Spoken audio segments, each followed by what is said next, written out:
नमस्कार बच्चों, SVM senior secondary school की ऑनलाइन क्लास में आपका स्वागत है। सामाजिक विज्ञान कक्षा 10 अध्याय 1 संसाधन एवं विकास के बारे में अपने पढ़ रहे थे। आज का अपना टॉपिक है समाप्यता के आधार पर संसाधन। आज हम समाप्यता के आधार पर संसाधनों के बारे में पढ़ेंगे। तो समाप्यता के आधार पर संसाधन क्या होते हैं? दो प्रकार के होते हैं। दो प्रकार के होते हैं। पहला जो संसाधन है वो है नवीकरण योग्य संसाधन। पहला संसाधन कौन सा है? नवीकरण योग्य संसाधन। नवीकरण योग्य वे संसाधन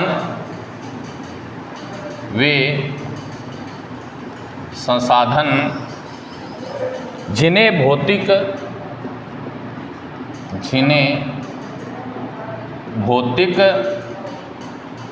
रासायनिक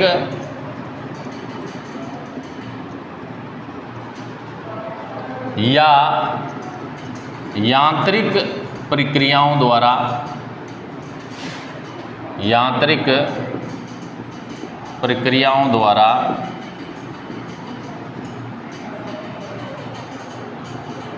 नवीकृत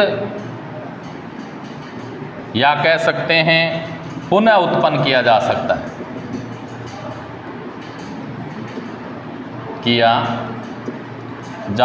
है, वो क्या कहलाते हैं? नवीकरण योग्य संसाधन कहलाते हैं। वे संसाधन जिन्हें भौतिक, रासायनिक या यांत्रिक प्रक्रियाओं द्वारा नवीकृत या उनको हम क्या है पुनः उपयोग में ले सकते हैं, पुनः काम में ले सकते हैं, वो संसाधन क्या कहलाते हैं? नवीकरण योग्य संसाधन कहलाते हैं। अब इसके जो उदाहरण हैं वो कौन कौन से ऐसे संसाधन हैं जिनका हम पुनः उपयोग कर सकते हैं? सौर ऊर्जा है, जल है, पवन है, वन है और वन्य जीवन है।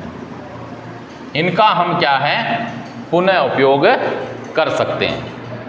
यानी सौर ऊर्जा है, जल है, पवन ऊर्जा है, वन है, वन्य जीवन है, तो इन सब का हम क्या है पुनः फिर से उपयोग कर सकते हैं। इसलिए ये क्या है? नवीकरण योग्य संसाधन कहलाते हैं। दूसरा जो संसाधन है समाप्यता के आधार पर वो है अनवीकरण योग्य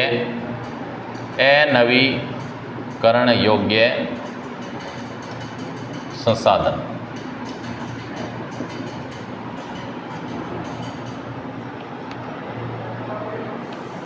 इन संसाधनों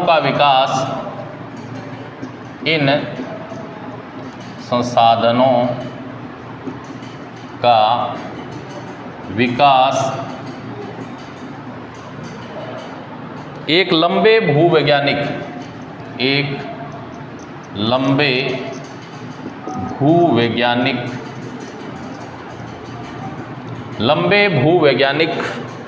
अंतराल में होता है।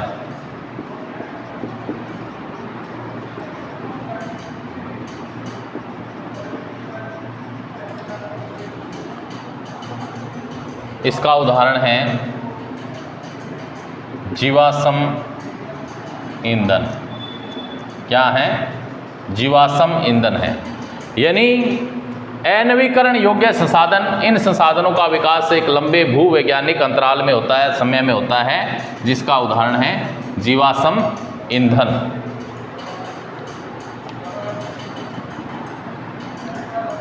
इसके बाद में दूसरा है स्वामित्व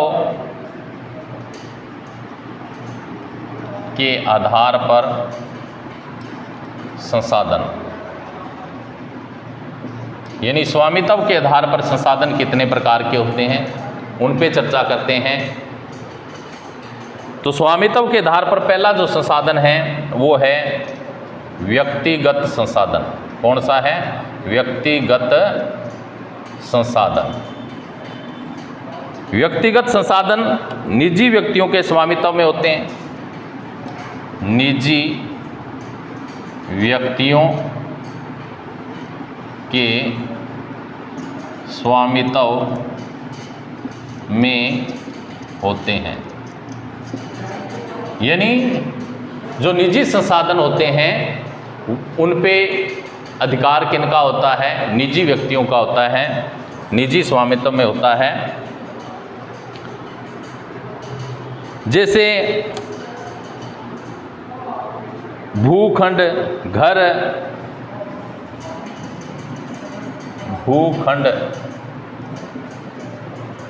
घर है और जायदाद है, इन पे क्या है?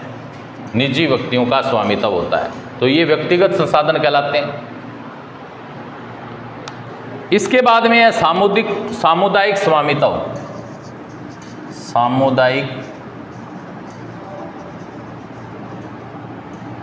स्वामित्व वाले संसाधन,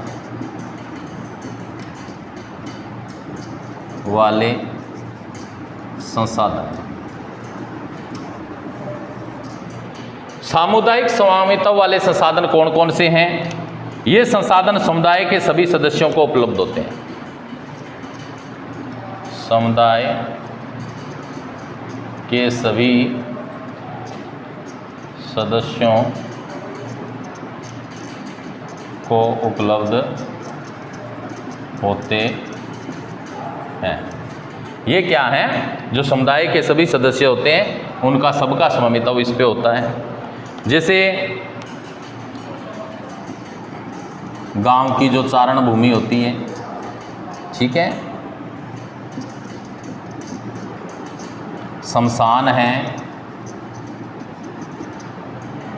तालाब है, ठीक है, ये जो सार्वजनिक होते हैं, ठीक है, सामुदायिक, जिन पे समुदाय के सभी सदस्यों का स्वामित्व होता है।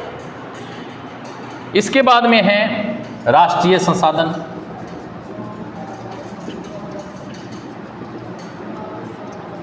ये राष्ट्र की संपत्ति होती है।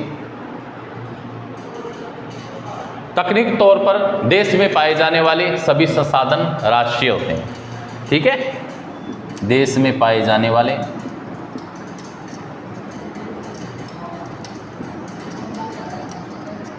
सभी संसाधन क्या होते हैं? राष्ट्रीय होते हैं। यानी देश में जो पाए जाते हैं वो सभी संसाधन क्या होते हैं? राष्ट्रीय होते हैं। देश की सरकार के कानूनी अधिकार हैं कि वह व्यक्तिगत संसाधनों की आम जनता के हित में अधिग्रहित कर सकते हैं। आपने देखा होगी सड़कें हैं, नहरें हैं, रेल लाइनें हैं, व्यक्तिगत स्वामित्व वाले खेतों में बनी हुई हैं। शहरी विकास प्राधिकरणों को सरकार ने भूमि अधिग्रहण का अधिकार दिया हुआ है। सारे खनिज पदार्थ हैं, जल संसाधन है, वन है, वन्य जीवन है, ठीक है, राजनीतिक सीमाओं के अंदर सारी भूमि है, समुद्री मील है, महासागरीय क्षेत्र है, ये सारे क्या है? राष्ट्र की संपदा है। इसके बाद में चौथा है अंतर्राष्ट्रीय संसाधन। अंतर्राष्ट्रीय संसाधन चौथा हो गया अंतर्राष्ट्रीय संसाधन। अंतर्राष्ट्रीय संसाधन, कुछ अंतर्राष्ट्रीय संस्थाएं संसाधनों को नियंत्रित करती है। तट रेखा से 200 समुद्री मील की दूरी, अपवर्जक आर्थिक क्षेत्र से परे खुले महासागरीय संसाधनों पर किसी देश का अधिकार नहीं है। इन संसाधनों को अंतर्राष्ट्रीय संस्थाओं की सहमति के बिना उपयोग में नहीं लाया जा सकता। तो प्यारे बच्चों, समाप्यता के आधार पर जो संसाधन हैं वो दो प्रकार के होते हैं। पहला संसाधन नवीकरण योग्य संसाधन, वे संसाधन जिन्हें भौतिक, रासायनिक, यांत्रिक प्रक्रियाओं द्वारा नवीकृत पुनः उत्पन्न किया जा सकता है। उदाहरण सौर ऊर्जा, जल, पवन, वन, वन्य जीवन।